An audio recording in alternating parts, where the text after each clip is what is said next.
Ассалаумағалейкум құрметті достар, ойында көрген қуаныштымын. Төрешілерге қайта төреш болып жеңіс келіп жатқаны үшін тоже қуаныштымын. Осылай жалғастыра беріңіз.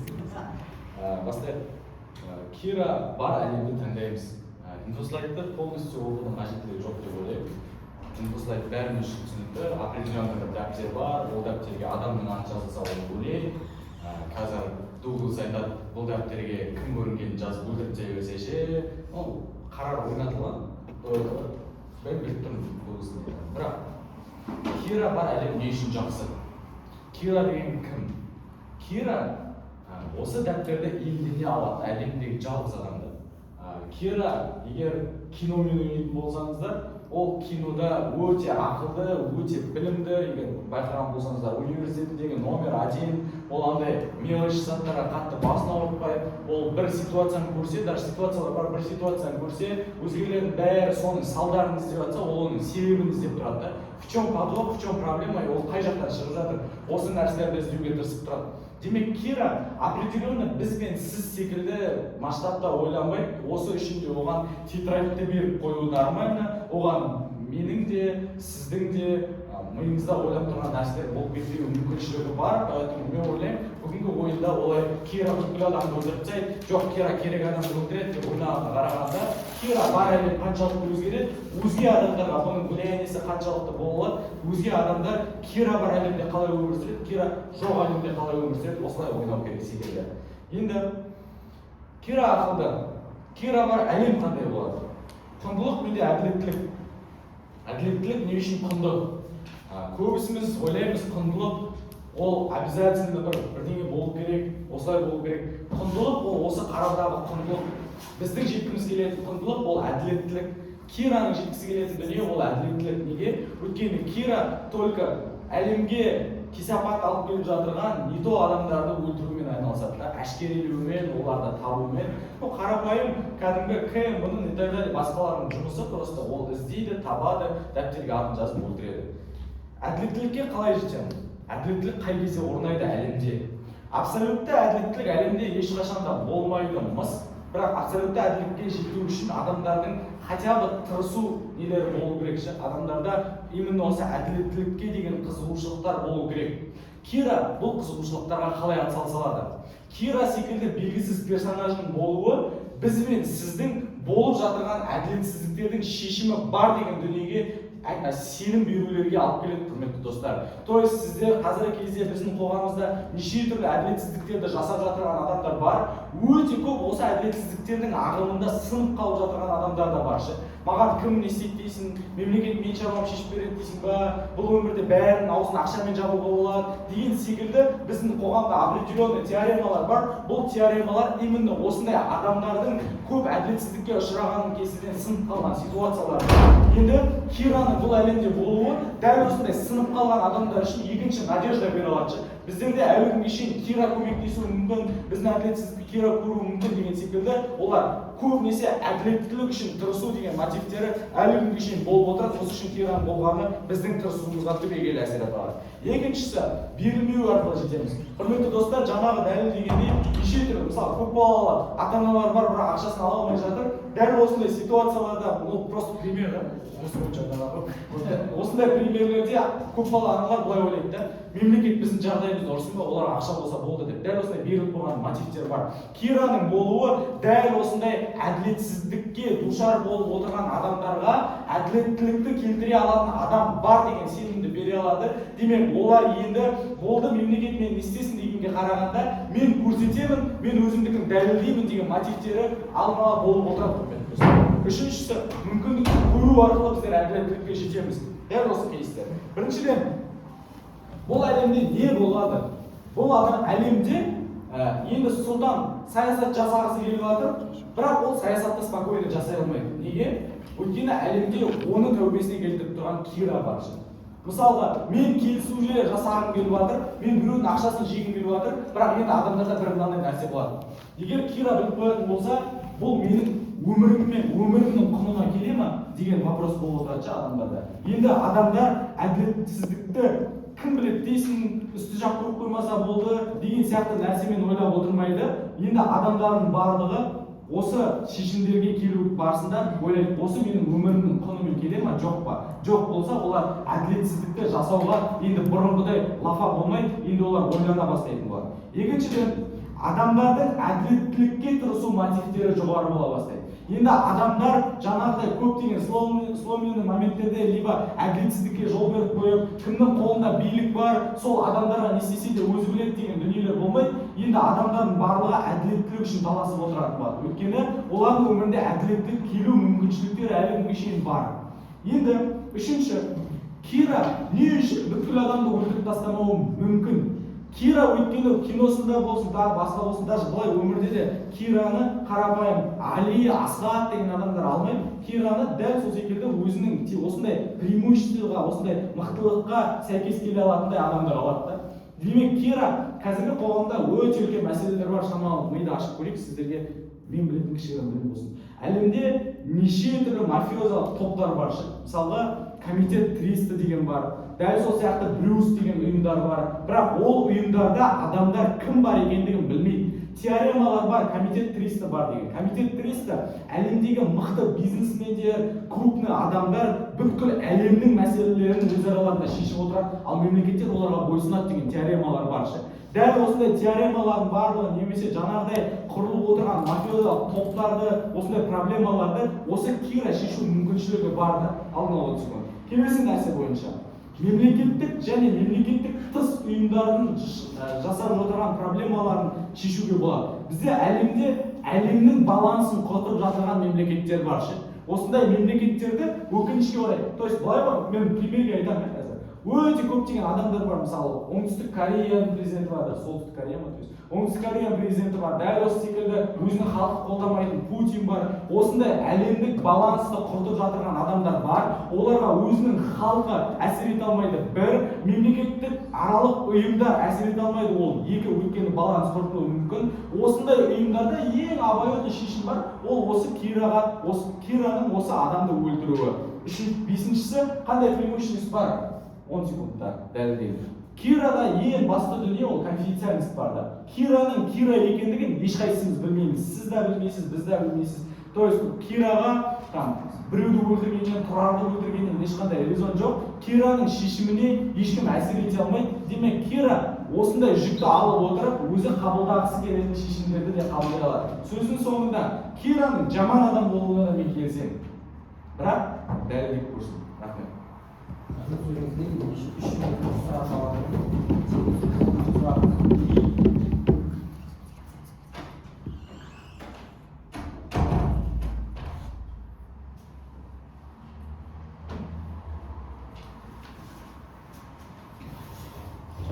Әділеттілік деген не? Асхат мырза. Әділеттілік деген Кім үшін әділетті болу керек жалпы? Общий әділеттілік.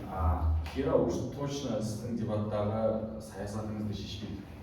Ол қоғамдық әділеттілікті ұстауға болып тырысады. Әлемдік глобальный проблемаларды жасап, Кираның жаңағыдай өзінің ойындағы субъективті әділеттілігі басқалардың субъективті әділеттілігі емес болып қалуы мүмкін ба? Сіз айтып тұрсыз, әр адам өзінің әділеттілігі бар. Мен ол нәрсемен келісемін. Әр адам өзінің әділеттілігі бар.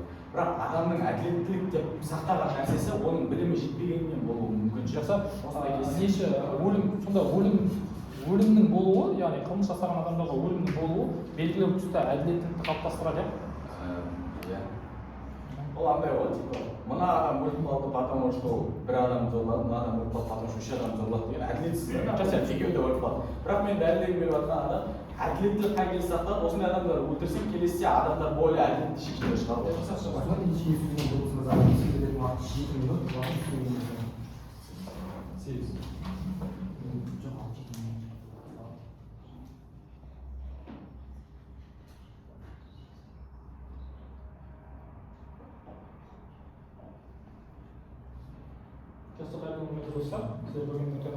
Кира бар әлемді таңдаймын, өйткені тағдырдың өлім жазасына елдер бар. Сәйкесінше елде әрбір өлім жазасы заң жүзінде қолданылады. Яғни біз жаңағы Сауд Арабиясы, Ирак, Йемен, Қытай сияқты елдерде, Иран сияқты елдерде болып жатқан мысалы терроризм құқық бұзушылықтар үшін болып жатқандарын, то есть өлім жазалары болып жатқанын көріп отырмыз. Бірақ именно сол салада әлі күнге абсолютно жаңа айтқанда әділеттікке жетіп сол нәрселер болмай жатыр деген дәлел жоқ. Яғни бүгінгі әлемде өлім жазасы бар мемлекеттер бар, бірақ өлім жазасымен былай айтқан әділеттікті әлі күнге дейін қалыптастырып отырған жоқ, және ол жылдан жылға әртүрлі процестер болып жатыр, әлі күнге дейін өтіріп жатыр. Ал егер ол нәрсе тағы заң жүзінде қорқытатын болса, ол жерде жаңағы субъективті ой емес, объективті түрде заң қарайтын нәрселерде де өлімнің болуы уже сенің Кираның субъективті оймен салатын жаңағы шешімдеріне қарағанда нақтырақ әрі қорқынышты кезде, өйткені жаңа айтқандай Кира бір нәрсені байқамай қалса, то есть байқамай да қалуы мүмкін, байқап қалса бірақ косяк болатынын біледі деген сияқты нәрселер айтады. Ал мемлекеттік жүйе бар, мемлекеттік жүйеде сот бар, прокуратура бар, тәртіп жаңағы сақтау органдары бар, түрлі адамдар бар, яғни мемлекетке шағымданса өлім жазасын қолданатын мүмкіндіктер бар, бірақ әлі күнге дейін ол айтып отырған әділеттікті әлі күнге дейін қалыптастырып отырғанын көріп отырмыз. Сәйкесінше бұл жерде біз объективті түрде ойлайтын болсақ, объективті шешім алып отырған мемлекеттердің өзінде әлі әділеттілік болмағанын ескерсек, мына жерде субъективті ойлайтын Кираға ондай мүмкіндікті беріп қоюға ақталмайды негізінде, өйткені ол жерде диктатура болады, яғни белгілі жұмыстар билікті бір адамның қолына ойластыру болады. Енді мына фильм жаңағы анимені қарасаңыздар, ол басында иә өзі айтқандай жаңағы мықты ұйымдармен, педофилдермен бәрімен күресіп келеді да ең соңында не істейді? Ең соңында қарапайым дүкеннен жантураған адамдарға дейін өлтіріп келеді, яғни дәптерге жазып келеді. Ең соңында ол өзінің жаңағы қызын өлтірген адамды, қызын өлтіргенді үшін басқалардан кек алған адамды өлтіріп тастайды, например. Яғни бұл жерде субъективті ой, субъективті пікір Кираның тарапынан басым екендігін көріп отырмыз. Ол басында күшті жаңағыдай әлемдік ойлап белгілі проблемаларды шешуге тырысқанша, бірақ оның ар жағында уже оның проблемаларына ұсақтап кеткендігі немесе ол көп жағдайда өзінің жаңағы басында әділдікті орнатып кейін өзінің құдай сеніп кететіндігі деген секілді проблемалар пайда болады. Сәйкесінше не көріп отырмыз? Көп жағдайда оның бір жақты пікірі немесе субъективті ойының болуы, дұрыс телефонның жүргізілмеуі, қарапайым жаңағыдай бір адамның кек алып жатқандығы анықталмауы деген сияқты бір кек алғаны үшін жаңағы таяқ жеп мына жерде мына нәрсені түсіну керек, сотта өзгеру мүмкіндігі бар. Яғни сот процесінде болған нәрселерді сен кейін жаңағыдай мысалы Кира қателікпен естіп кетсе жаңағыдай өтірік жасау ол қайтара алмауы мүмкін, тетрадта жазылған нәрсе қайтара алмайды. Бірақ сот жүйесіндегі нәрсе ол шынымен де жаңағы қателесіп кінәланған болса кейін ақтап алуға мүмкіндік бар. Сәйкесінше сенің әлеміңде не нәрсе болды? Керісінше әділеттіктің болып жатқаны, керісінше сенің әлеміңдегі бар өлім жазасының өзінде ол процестер жүзеге асыра алмай жатқандығын көріп отырмыз. И екі, сен жаңағы үш, то есть сенің процестерінің барлық субъективті ойға негізделіп басында жаңағыдай арын ашылған прям не аңдылап не аңшының өзін алады деп ол басында күшті қылып бастағанмен ақыр соңы ұсақ түйек процестерге жүгініп жаңағы ұрушыларды өлтіріп одан кейін тағы басқа адамдарды өлтіріп кек аламын деген тіпті шынымен поводы бар адамдардың өзін өлтіріп ондай процестерді бір жаққа қарау нәтижесінде нені көрсетіп қоғамда хаостың болып жатқандығын көреді. Кира өзінің орнатқысы келетін әлемде жеткізіп жатқан жоқ, ол өзінің құндылықтарын, ол өзінің нормаларын өткізіп жатыр. Сәйкесінше қоғамда ортақ құндылық, ортақ норма болмайды. Ал сот жүйесі, заң жүйесі неге негізделген? Ол конституцияға негізделген деген нақты қоғамдық процестер болады. Ал мына жерде қараңыздаршы, мен қашан өліп қалуым мүмкін дейтін нәрсені сен белгілі бір жерде оқып отырмайсың. Сен примерно Кираға бір қылмыс деп саналатын нәрсе, қылмыс соның нормасында қылмыс деп саналатын болса, сен бұның ауласына алмалып жесең де ол үшін қылмыс болатын болса, сен өліп кетуің мүмкін. Енді норма қайда? Норманың бәріне істеп отырған кім? Бұл жерде Кира. Сондықтан да ойын алаңда біз әділеттікке жетеміз дейтін нәрсе өте ақталмайды. Өйткені уже біз әділеттік болып отырмыз. Әділеттіктің жаңа айтады, ол белгілі бір тұста өзінің ойындағы әділеттігін жасайды ғой дейді. Енді әділеттік тұрғысына келетін болсақ, уже ол басқа адамдарға әділетсіз шығады дегенде, өйткені ол көріп тұр, заң жүйесі бар екенін, ол көріп тұр, басқа да проблемалар, то есть құзырлы органдардың бар екенін, бірақ ол сол нәрсеге мүмкіндік бермей өзінің әділетсіз мүмкіндігін басқалардан қарағанда мүмкіндік пайдаланып, ол қоғамға әділетсіздік істеп отыр. Бірақ өзінің ойынан субъективті түрде әділеттілік. Енді мына жерде бірақ Асхат мырзаның қателесетін жері әділеттілік, ол мен үшін әділеттілік, басқа үшін әділетсіздік болуы мүмкін деген сияқты нәрсе айтады да, бірақ ойын алаңда не нәрсені ойлайды? Мен общий қоғамда әділеттілікке деген сенім пайда болады деген нәрсені ойлайтын адам. Яғни біз айтамыз, сенің әділеттілігің басқалар үшін әділетсіз болуы мүмкін деген нәрсені білген кезде, то есть субъективті ойлардың басым екендігін көруіміз керек. Яғни бұл жерде ешқандай әділеттікке, объективті әділеттікке ешқандай жетпейтіндігінде. Иә, біз білеміз, объективті түрде қарағанның өзінде белгілі бір жалған ақпараттардың болуы, там өтірік показаниялардың болуы, сот жүйесіндегі қателіктерге бой алдыруы мүмкін, бірақ ол бәрібір де объективті да, ол кейін дәлелдей алса, оны қайтара алады нәрсе. Яғни Кира бар әлем бізге тиімсіз неліктен біріншіден біз көріп отырмыз, ол қауіпсіз жасап отыр, иә басында күшті проблемалар кейін күреспеймен, одан кейін оның жаңағы ұсақ түйекке арасында екіншіден ол өзінің нормаларын, өзінің құндылықтарын енгізу арқылы мемлекеттік институтқа әсер етіп тұрған көрінеміз. Яғни уже халықтың жаңағы заңға айналып кету деген сияқты процесс. То есть Кираға көрмесек болды дейтін нәрсе осы жерден басталады. Енді қараңыздар, құрметті төреші мырзалар мен бекештер, мына жерде біз Кира болса бәрібір қорқады, ол Кира бар екенін біледі, ол жаңағы менің жауабым өлім екенін біледі дейді. Өлім бар, соның өзінде қылмыс болады, соның өзінде терроризм болады, өлетін біліп тұрса да істеп жатыр ғой деймін. Уже ақталмайды да, екінші Кира дейтін бір ғана адамда Кира байқамай қалса, значит қылмыс бола береді дейтін нәрсе. Бұны мен жаңағы ойын алаңда енгізіп тұрған нәрсе емес, асхат мырза Кира байқап қалса, ол косяк болатынын біледі, жаңағы ұрып қалатынын біледі дейді да, көп нәрсе істемейді. Құрметті төреші мырзалар, құрметті төреші бикештер, бір ғана адам қалай әлемді қалай деп сұрақ. Ол көріп келіп маған мен жаңа ойлап едім, жаңағы бір басқаша қырлары бар шығар деген білетін адамның ойын оқитын мысалы да бәрін. Бірақ ол бір ғана адам әлемді түзей алмайды, өкінішке орай.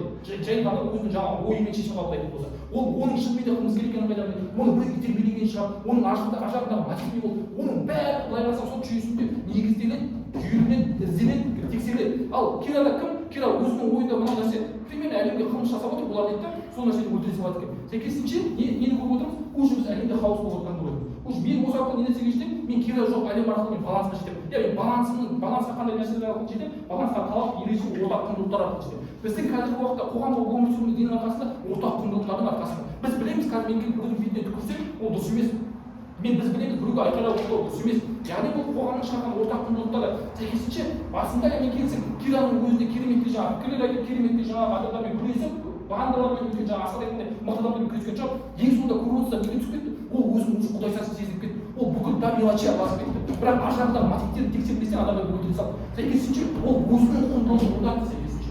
Енді қараңыздар, бір адамға диктатураға негізделген не болады? Бір адамның диктатурасы болады. Сәйкесінше ол жерде пікір алмасу, бірдеңені білу дейтін нәрсе болмайды. Ол өзінің білімімен, ол өзінің жаңағы полномочиясымен жұмыстанады. Енді ойын келетін болсақ, Кира жоқ әлемде біз заңды талаптарға сүйене отырып, қазіргі таңда белгілі бір қателескен жағдайдың өзінде оларға жаңа апелляцияға беріп, тағы да басқа дәлелдерді сүйену арқылы қателескеннің өзінде жөндеу мүмкіндігі бар. Кира бар әлемде не жоқ? Мүмкіндік жоқ ондай. Кираның таңдауы болады, ол адам жоқ дейтін нәрсе. Яғни бұл жерде үкімет, то есть Линкольн тарапы Кираның қателеспейтіндігін де ойын алаңда дәлелдеп бере алмайды. Кира мүлдем қателеспейді, оның таңдаған шешімдерінің бәрі 100% абсолютті шындық дейтін нәрсе ойын алаңда дәлелдеп алмайды. Сәйкесінше Кира жоқ әлем бізге тиімді и более ақталады. Ал Кира бар әлем осыған дейін де кейбір елдерде ол нәрселер болып жатыр. Ал өзі айтқан әділеттілікті, өзі айтқан сенімділікті, өзі айтқан қылмысты тұтатуды әлі сол екі топ мемлекет өзіне орнатқан жоқ. Яғни ойын алаңда не ақталып тұр? Ойын алаңда гуманизмге негізделген, ортақ құндылықтарға негізделген сот жүйесіне сенетін, прокуратура, полицияға сенетін жүйе ақталып тұр. Сондықтан да Кира жоқ әлем сіздер үшін де біз үшін де уайымсыз, тиімді ақталады. Жақсы рахмет. Келесі сөз кезегі мырзаға екен, сіздерге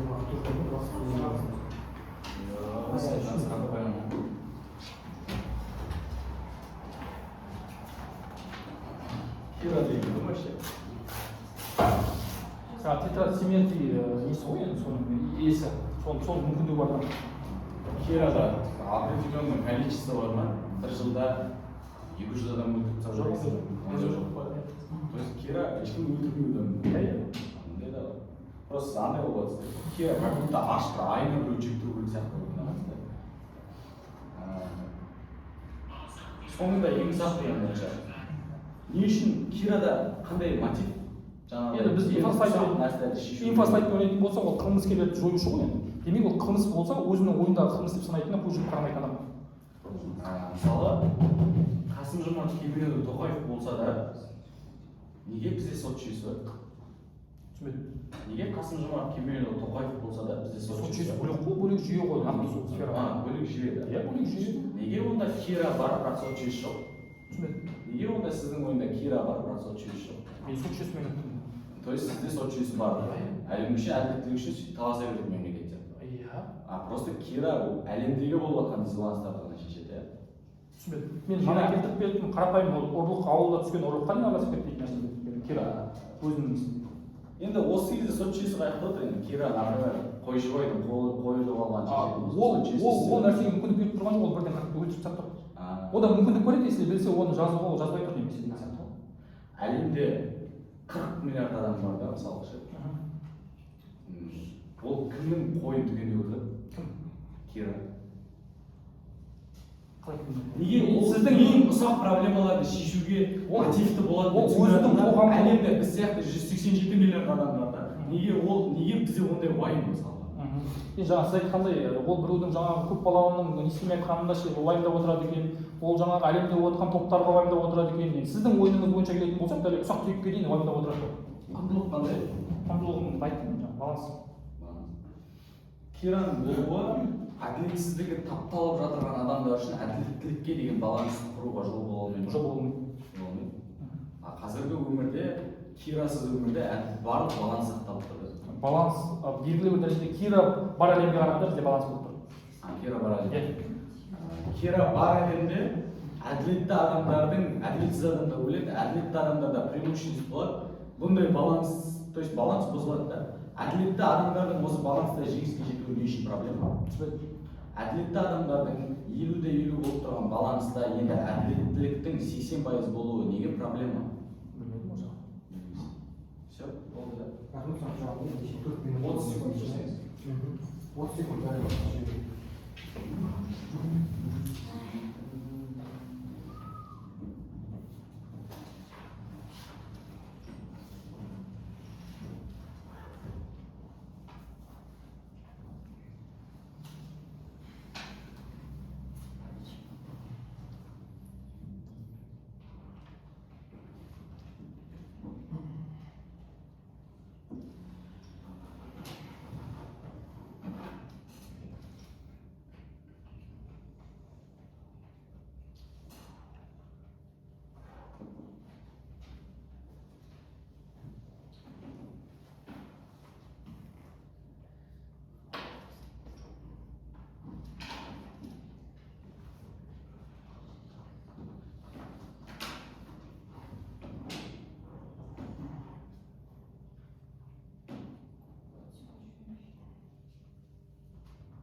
Құрметті төрешілер, қыздар, жігіттер, сөздің ашығын айтқанда, негізі дебаттың алтын ережесі бойынша мен по идее ЛД-дан ұтыла салғым келген. Просто АБФ-тің кубогынан таласу үшін, екі финалда да отырмау үшін. Бірақ мына ойында мен байқамай ұтып қойған сияқтымын. Неге? Біріншіден, бұл кісі былай ойлайды да ойында. Біздерде әлі күнге шейін Кира бар, бірақ как будто Кира болса енді сот жүйелері вообще эффективсіз болып қалатын сияқты ойлайды. Кира ол адамдарды ішіп пысқаннан өлтіріп отырған адам емес. Кирада определенный бір лимит жоқ, айына осындай адамды өлтіру керек. Демек, ешкім әлемде ондай Кираның деңгейіндегі мәселелерді жасамайтын болса, Кираның ешкімді өлтіруге деген мотивациясы болмайды просто. Просто осыны түсіну керек. Енді өлім жазасы бар елдер бар дейді так. И чё? Өлім жазасы бар елдер өз беттерімен жұмыс жасап жатыр. Өлім жазасы жоқ елдер өз беттерімен жұмыс жасап жатыр. Енді біздер оны талқылап жатырған жоқпыз ғой. Өлім жазасы бар елдерде де әділетсіздік болып жатыр ғой қазір. Енді мен айтамын, Кираның преимуществосы неде? Сот өз бетімен бөлек жұмыс жасай берсін. Бірақ өз бетімен өлім жазасын енгізіп қойған демократия жоқ мемлекеттерде олардың осы заңының өзі әділетсіздік бола алады. Неге? Өйткені Оңтүстік Кореяда сен оның президенті сияқты шаш жасайтын болсаң, саған тоже самый штраф салынады, түрмеге қамаласың. Дәл осындай кейбір заңсыз, то есть заңсыз заң деп бар екен. Әділетсіз заңдардың өзінде де Кираның шешім шығаруға деген мүмкіншілігі болады. Дәл осындай мемлекеттерде как раз таки өлім жазасы арқылы мемлекеттегі адамдарға махинация жасау өте қатты болып жатыр. Адамдардың кез келген проблемаларды, мемлекеттің сол елдегі оптимистік көзқарастарды өлім жазасы арқылы қорқытып жауып отыруының өзі ол әділетсіздік, құрметті достар. Енді мен айтам, бұл проблеманы Кира шешпейтін болса, мемлекеттік ұйымдар мүлдем шеше алмайды. Неге? Өйткені Путинді проблемный президент деп сайлаған әлем елдері мойындағанның өзінде де ешкім өлтіре алмады. Не үшін? Өйткені өз бетімен жұмыс жасап жатырған елдердің президенттерінде де дәл осындай уайым болуы мүмкін. Бұл әлемдік балансты құртып жіберуі мүмкін. Сол үшін әлемдік ұйымдар мемлекеттің тыс ішкі саясаттарына араласа алмайды. Поэтому әлемде проблемный президенттер болып жатырған күннің өзінде де сен өлтіре алмайсың,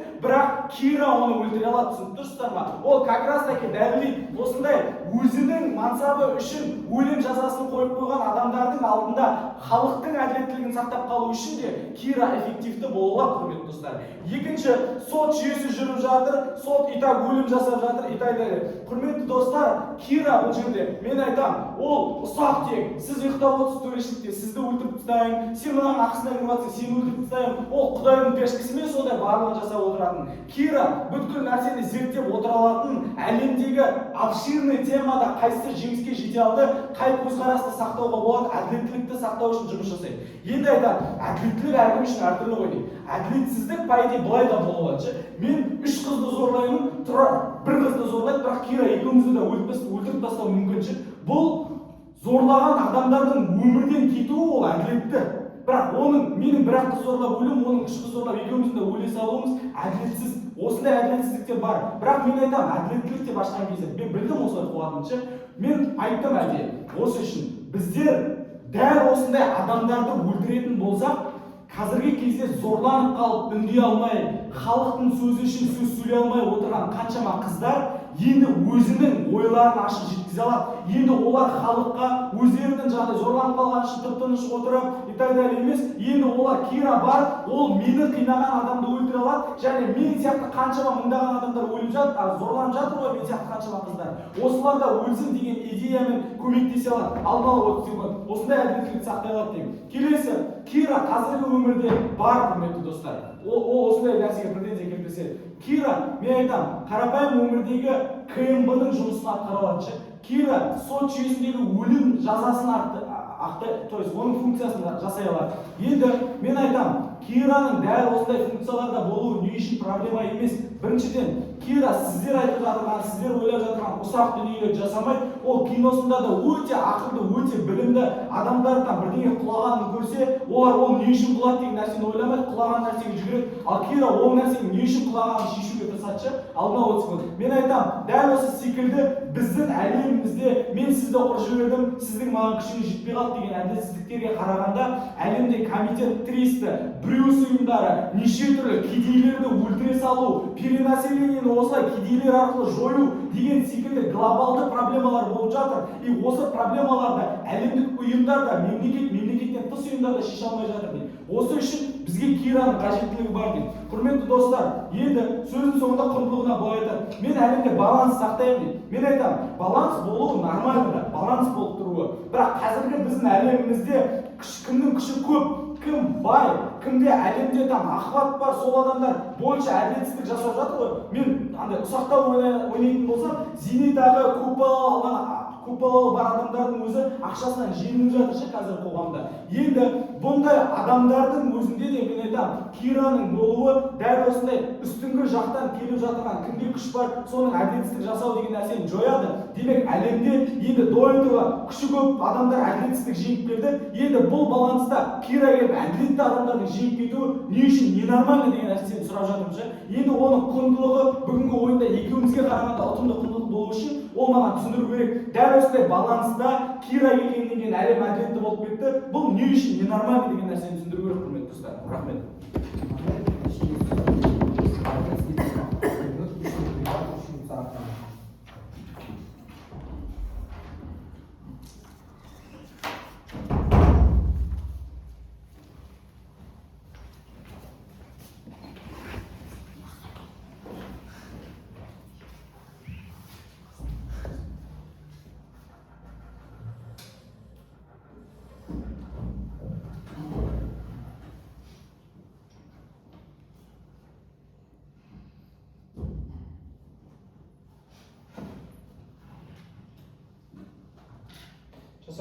Кеттік достар, енді мына жерде соңғы сөзінен бастайық дейді. Енді адамдардың дауысын шығара алады дейді. Енді адамдар өзінің дауысын шығара алады, жаңағы әділетсіздік көрген зорлықтар айтып бастайды. Енді жаңа Дамеланчи аспект дейді, білмеймін, біз тек әлемдік мәселелерді шешеміз де, енді жеке адамның мәселесін шешіп жатыр осы жерде, солай қарасаңшы. Ойын алаңында өкінішке орай Линкольн мырза өзінің идеясын өзі қашқан. Біресе басында ашады, Дамеланчи жаңағы біз көпбалалы балалардың аналардың проблемасын шешеміз. Енді келеді сен ойлайсың ба жаңа әрбір адамның проблемасын сенің мәселеңді шешіп отырады деп ойлайсың ба? Дейді да енді келеді адамдардың дауысы шықпаса зорлық көрсе зорлық көрген екен. Енді бір қарасаң бір әлемдік мәселеге шешіп отыр. Я жақсы, құрметті төреші мырза, бұл жерде ол мәселенің барлығы өзінің жаңағы бірінші спичіндегі идеясы мен екінші спичіндегі идеясы бір-біріне қарсы келеді. Ол бір, екі, сені өлтіріп тастайды дегенге сенесің ба дейді. Мен сенемін, өйткені сен айтып отырсың ғой, қазір менен тұрып, бір қыз тұрып, мені зорлады деп өтірік айтса да мен білмеймін да, бұл сол Кира соған сеніп қалады екен де, мені өлтіріп тастайды екен, бұл логика бойынша келетін болса. Енді қараңыздар, құрметті төреші мырзалар мен бекеші, бұл жерде уже әділеттілік дейтін нәрсе болмай тұр. Неліктен мен айтамын, сенің Кираң жаңа айтамын, Кираң дейтін сенің біле ма дейді сол нәрсені анық қанығына бара ала ма? Қарапайым фильм жаңағы анименің өзінде ол бір адам келіп отырған адамдардың ар жағында мотивін анықтай алмай, шешім қабылдап өлтіріп тастады деп. Оның проблемасы былай да тетрадьқа жазасың, сосын қайтара алмайсың да. Сот жүйесінде қайтарып алу мүмкіндігі бар деген нәрсе айтады. Яғни сенің Кираңда қазіргі уақытта біріншіден факт чекинг былайша айтқанда факт чекинг жаңағы фейк ақпарат емес па дейтін нәрселерге талдау бар ма дейтін нәрсеге ойналған жауап болмайды. Сәйкесінше ол жаңағы эмоциямен шешіп алуы мүмкін. Ол адам, ол құдай емес, ол жаңағы періште емес, ол адам. Белгілі тұста ол қанша жерден актуал жаңағы ақылды болсын, басқа IQ жоғары болсын, ол эмоционалды адам дейтін нәрсе айтады. Яғни ол қателесуі мүмкін. Қателескен жағдайда оның қателігі бір жағынан жері қайтарылмайды дейтін нәрсемен айтып тұрғаным ғой бұл жерде. Сондықтан да ойын алаңда ол өлім жазасы бар мемлекеттер онсыз да өлім жасай берсін дейді да. Мен айтамын сол өлім жазасы бар, өлімді анық көрсеткен жаңағы терроризм болса өлім жазасы деген сілесіндегі мемлекеттердің өзінде терроризм болып жатыр ғой. Сенің әділеттілігіңе ұлатын болса, сол қоғам оны жасамайтын болса неге жасап жатыр дейді. Олар жасай берсін, сонда сот жүйесі бөлек, анау бөлек қой дейтін нәрсемен айтып кетеді. Құрметті төреші. Енді қазіргі уақытта как будто Кира бар сияқты деп құрметті төреші мырзалар мына жерде мына нәрсені түсіндірейік. Кира бар қазір мен білмеймін, мына жерде идеяны лақтыруның өзі ойналғанда семейдің ақталмайды ғой жаңағыдай. Мен жаңағыдай әлемдік проблемаларды шешемін деп та, бір қарасаң көпбалалы адамдардың мәселесін шешіп жатыр. Бір қарасаң зорланған бір қыздың мәселесін шешіп жатыр. Бұл болды ғой, жалдаған адамдардың мәселесін араласады. Бірақ айтпайды, мен оны тексеремін, оны стопудово уверен екенмін, мен кімнің жаңағы бас төрешінің ойын оқып отырмын, осылай істейтініне мен сенімді отырмын деп айта алмайды ол нәрсе.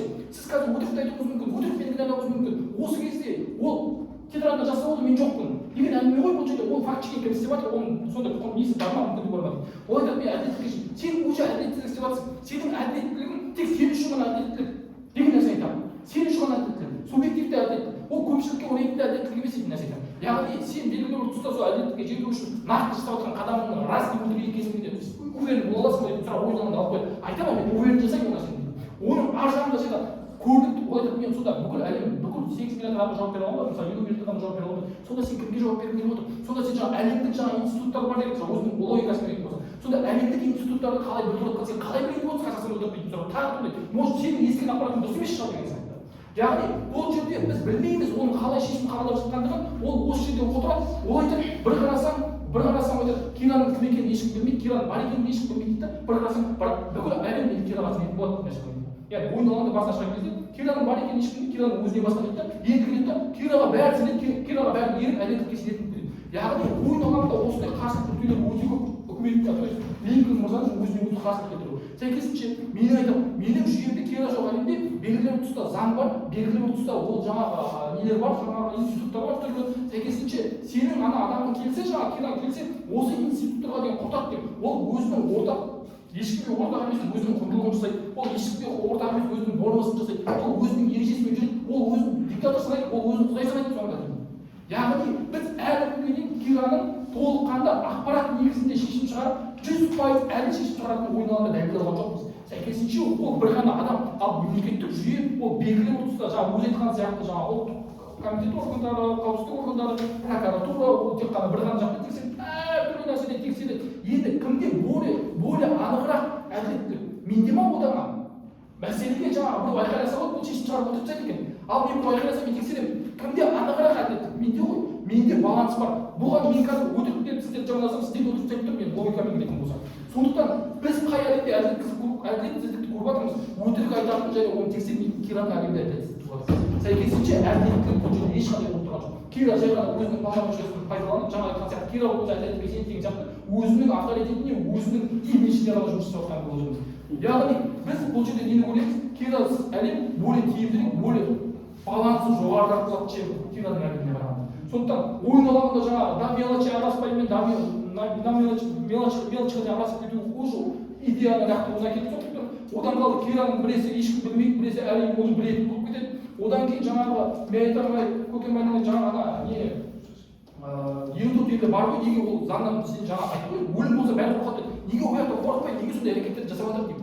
Олар енді жасап жатыр ғой, ол мемлекеттік қой дейді. Ойын алаңында ондай нәрсе болмайды. Ол дәл сол логика ояқта өлім бар, Кираның өмірінде, Кираның несінде өлім бар. Бірақ әлі күнге дейін біз ана өлім бар елдіктегі қылмыс белгілі бағыттарды бәрін пайдаланбайды ғой. Бірақ сол бағыттардағы қылмыстар әлі тоқтатылмайды дейді. Яғни сенің бұл полномочияның болуының өзі сенің жаңа айтқан қылмыстарды тоқтатамын дейтін нәрсеңе дәлел болмайды дейді. Өйткені оны біз шынайы өмірде экспериментте қолданып жатады дейді. Оны дәлелдей ала ма? Жоқ, мен болсам бәрі қорқады менен, мен болсам өлімнен қорқады. Просто бұдан қорқады, главный Кираға жетпесе болды деген нәрсе болды. Кираға дұрыс емес ақпарат жеткізіп керісінше ол жаңағы әділетсіз адамдар дұрыс емес ақпарат жеткізсе, Кира оның айтқанында орындап әділетті адамдарды өлтіруі мүмкін. яғни бұл жерде тек қана мен әділетті адамдарға ғана жұмыс жасаймын дейтін нәрсе Кираның тарапынан ақталмайды. Жақсы рахмет. Давай еще ойынның Құттық болса шығып жіберейінші, жұмыстан соғып болады. Давай еще ойынның соңғы кезеңіне қойсын. Презентация жібереміз. Сіздерге 3 минут тек қана сағаттан. Құрметті достар, бүгінгі ойында Линкольн бір нәрседен өте қатты қателесіп қойды. Мен өте қатты қателесіп қойдым. Не нәрседен? Инфослайдты Мирболатқа оқып беруден қателесіп қойдым. Бүткіл пікірсайшылар ұсақ, негізі оқып беруім керек. Өйткені бұл инфослайдта біздер, қоғам, сіз ешкім танымайды оны. Ол Кира просто болды. Ол бар қоғамда, ол өлтіреді адамдар болды. Оны ешкім білмейді. Енді оның Кира өзінің мүддесі үшін жұмыс жасап кетеді, өзінің авторитеті үшін жұмыс жасап кетеді, ол былай жасап кетуі мүмкін, ол олай жасамауы да мүмкін, потому что инфослайдта жоқ ол нәрселер. Егер біздер олай ойлайтын болсақ, Google соту үшін маған ичо деп шығу керек еді ойым бойынша. 50-50 нәрселер потому что айтып жатқан.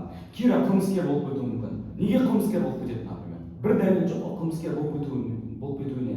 Мен айталам, ол қылмыскер болып кетпейді. Не үшін? Өйткені қазірдің өзінде ол қылмыскерлермен күресіп жатыр. Оларды тупо өлтіре салып жатырған жоқ. Либо өзіне ұнамайтын адамдар мынау қылмыскер екен деп жатырған жоқ. Ол зерттеп жатыр, содан кейін барып өлтіріп жатыр. Енді не үшін Кира кез келген адамды өлтіріп кетуі мүмкін деген нәрсені дәлелдейді. Потому что Кирада ешқандай лимит жоқ. Анау дәптерді осы бір жылда бітіріп бер деген нәрсе жоқ ода. Ол ешкім жасамай жатыр ма, ешкімді біле алмай жатыр ма, өлтірмейді. Ол саған андай сот жүйесі емес, бір делоны жабу керек, и поэтому сен любой бір адамды казуал отпущение қылып жүрдің. Ондай емес.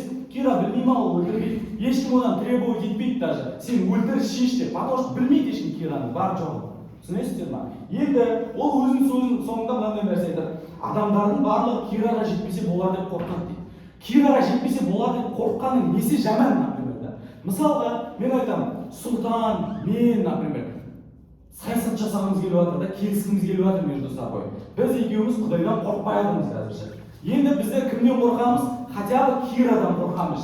Дәл осындай кейстер біздің қоғамда бола беруі мүмкін дейді. Екінші, ол айтады, ол өте ұсақ нәрселермен ойнап жатыр, зейнетақы қоры бірдеңемен. Мен ондай ақымақ адам емеспін, менде де білім бар. Мысалға, ОПЕК ұйымы бар. ОПЕК ұйымы бүткіл әлемдегі мемлекеттердің барлығын өзіне қосқан. Не үшін? Мұнайдың дисбаланстары болып кетпеу үшін да, мысалға. Оның өзі әлемнің балансы ұстап тұрған. Бірақ Ливияның президенті не жасады? Мұнайдың бағасын түсіріп тастау арқылы әлемге өзінің мұнайларын сатты. Бұның өзі әлемдік балансты құртты да, құрметті достар. Соңында мен айтып келе жатқан нәрсе, әлемдік балансты құртқысы келіп жатқан дүниелер көп. Мен просто сіздерге түсінікті болу үшін айтып жатырмын. Көпбалалы аналар бар, оларға ақша бөлініп жатыр. Әр баланың өзінің несібесі бар. Бірақ именно Кирадан да, Құдайдан да қорықпайтын адамдардың кесірінен ол ақшалар діттеген мақсатына жетпей жатыр дейді. Енді осы адамдарда хотя бы Кира бар екен ғой деген қорқыныш уайым болады, поэтому олар әділетсіздікті жасамайды деймін. Сосын хотя бы ұту үшін мен мынандай подвох тастап кеттім. Айттым да, хотя бы алдыма түсіндім. Мені ұтқың келсе, сен сұраққа жауап берші дедім да. Не үшін сенің құндылығың баланста, менің ұтыла беруім керек, сенің балансың болу үшін, неге әділеттілік ұтыла беру керек әділетсіздіктен. Енді менің әлемімде әділеттілік, әділетсіздікті ұтып жатырғандығы үшін неге баланс сақталмай қалады дейді. Ол оған жауап бермейді. Мен ол былай айтады. Ол ұсақ адамдарды өлтіріп кетуі мүмкін. Бүткіл ойыма келіскен жоқ, бірақ ұсақ адамдарды өлтіріп кеткеннің өзі не үшін жаман, например. Жамандық жасап жатқан адамдарды өлтіріп кеткеннің өзі не үшін жаман болып кетеді біздің әлемге.